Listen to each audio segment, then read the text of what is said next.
Alright, ladies and gentlemen, I'm here on the show, and I'm here to talk about some wrestling. We're talking about some wrestling, talk about the latest news, and really the big thing today, just merciful I want to go through, but the big thing that got really talked about is Via at Record Mexico, Stephanie, I don't know how to say your last name, I'm not part of the nerd community. Stephanie Vacquier? How do you say your last name? She's reportedly headed to WWE. She wrestled, I think the first time seeing her wrestle was against Mercedes at Forbidden Door, that pay-per-view. She's really good in the ring. And I think the women's division's gonna cook, because they got a bunch of young talent. Say like Julia, this Stephanie girl, Roxanne. They got some really good young women's wrestlers. And I don't think Mercedes swayed her decision anyway. I think she was just done with New Japan and she was headed to WWE. And I think she'll start in NXT. She'll definitely in NXT first. And a lot of people thought she would go to AEW. And look, I'm not familiar with her. Wasn't familiar with her at first because I was like, because I didn't watch New Japan. Because I don't watch New Japan. I was kind of curious who she was, but yeah, she's a hell of a wrestler. I think she and Julia will spend the better part of their NXT contracts in NXT, most likely, to start, or just getting whatever feeds they want. But that's why they'll be on NXT a few months. You can say, oh yeah, but I don't know who they are. But the thing is, that's why they're gonna be in NXT. She's gonna be on NXT first, so you can get familiar with her. But she's a hell of a wrestler. The WWE's women's division is gonna be insane. But the people in AEW, the AEW fans, thought she was gonna go there. But you remember, people thought when Triple H was selling the bag on getting free agents. Well, yeah, apparently he's not broke. He's got some big free agents out there. So yeah, people thought, oh, he can't go there and get big time signings. Well, and her interest is pretty fire. Hopefully it stays in WWE, but I highly doubt they'll probably Def Rebel her. Yeah, but both her and Julia in NXT is gonna cook.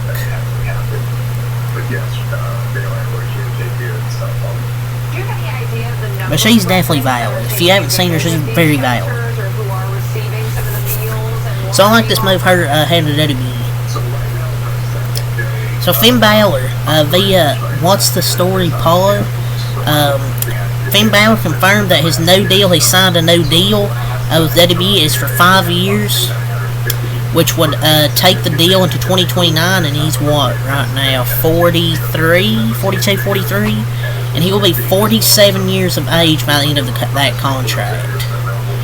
It's likely going to be his last contract. He deserves it. It's going to be his last contract. I don't think he's going to stay after that, but he's in great physical shape. Better than most at this age. I mean, he's 43 and he's really good, really a physical shape. I don't know. But I mean, Billy Gunn, you look at him in AEW, he's what, 60? And he's great physical shape, and he's still going out there in the ring, so. But Finn Balor thinks he's even better physical shape, but he can probably go out there and wrestle maybe past 47. We'll see what they do. But that's a good contract. 5 years WWE was wise with that long-term deal. But he takes care of his body. He's young, but he doesn't look 47 or 43. Like, you look at him now, you're like, he's 43? Yeah, it's kind of crazy. So, in an interview with Metro, oh god, Shelton Benjamin reveals a pitch he made involving at the time which SmackDown GM was Paige, from bodyguard to romance. She blacked. Oh god. The idea was I would start off as kind of her bodyguard. I put that air quote myself. but I think it was going to turn romantic, and that was all. They were all set to do that, and then it just didn't happen. Yeah, this would have been very interesting to say the least on TV. Wonder where he got that idea from. Jesus. Brad Maddox. And just ask Xavier Woods how that romance angle turned out. Well, probably pretty good if you asked him. He's still employed by WWE. Yeah, that's wild. She probably would have been all in for that. Get it? The jokes write themselves here. I don't know if this would have been I don't know if this would have been I don't know about this being on TV. It's also an interview with Metro. This is a more important thing. Shelton Benjamin, he believes that there being the Hurt Business versus the Bloodline feud is one of the biggest mishaps in pro wrestling. It would have been interesting. It would have been interesting to watch, that's for sure. But somebody had other plans for both factions, and the rest is history. But he tried. I would have liked to see the Hurt Business and the Bloodline, because dude, that would have been exciting. Like, there's so much they could have done with all their storylines. Because the Hurt Business I loved the Hurt Business when they were actually a faction. That's probably a big what could have been story. That's a shame. So via PW Insider, Rhea Ripley is now listed as a babyface internally, whilst the other members of Judgment Day remain listed as heels currently in the WWE. I don't know if she'll be a full-on babyface. I think she'll still be maybe, I guess, kind of a heel that the crowd loves. I mean, Relief's doing all kinds of heelish stuff. I don't know what, but I mean, yeah, she took Liv out for 6 months.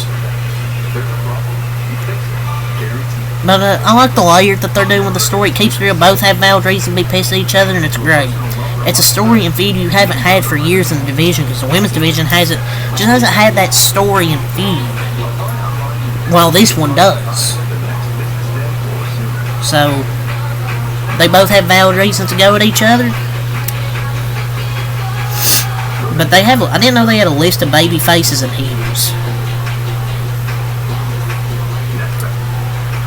Well, that's Priest. I think Damian Priest can be babyface very, very soon. I think Rhea and Damian Priest will probably be the baby faces, and Liv Morgan can take over Judgment Day. Maybe, I don't know. We'll see. There's many different routes they could go. So Joe Tessitore, ESPN announcer Joe Tessitore, he will begin calling WWE later in the summer this year. Yes, WWE has hired Joe Tessitore, and Tessitore will lead a 3-man booth along with Corey Graves and Wade Barrett. Likely on SmackDown's Michael Cole and Pat McAfee will stay together on Raw. So Pat McAfee and Michael Cole are staying together on Raw, and this is via the New York Post. And honestly, I like Joe Tessitore. He's very good. And I know WWE, that's different from NFL and college. That's different.